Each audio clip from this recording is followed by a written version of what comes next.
experienced culture shock? Yes, I have, definitely. I was a volunteer in Russia, in a very rural part of Russia, and I was there for about 6 months, and it was really tough actually. Initially, there was a lot of just different ideas about the role of women and things like that, and yeah, it was tough. I mean, I really, by the end of it, I was actually really enjoying myself, but it was a real shock to the system. Have you ever experienced culture shock? Yes. And where was that? Once, well, I've been to Guatemala and I was there for 3 months, and that was very, very different. And then I lived in Italy for 2 years. And even though it's Europe as well, it was still quite different from what I was used to. What took you out of your comfort zone? The way people talk to each other, the way you're expected to behave, food, just the language being different.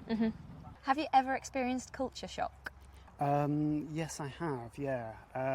When I was 23, I got a job teaching English in Japan, and I flew out to Japan on my own to a big city, Kyoto, and I'd never been anywhere like that at all before in my life, and I hadn't really done much travelling on my own before, and Japan is very different to the UK, very different, and it was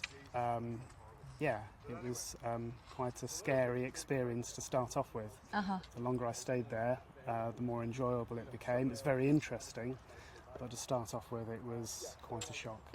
Have you ever experienced culture shock?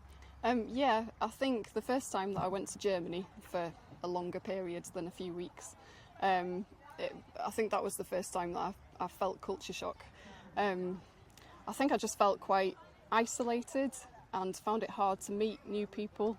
I was working as a teaching assistant, and everyone who I was working with was quite a lot older than me, and I found it difficult to meet people, and also didn't really know how you introduce yourself to new people in that situation. People don't really do small talk, so you don't really kind of go up to someone and say, "Oh, hi, how are you? What's your name? What do you do?" It seems like you start off at a much kind of deeper level, so very often you'll start talking about the situation that you're in together. So you might be watching a film together or something, and then you'll start talking about the film, but I found it quite hard to work out how you're supposed to start talking to people, so I think that was it mainly. I just felt quite lonely.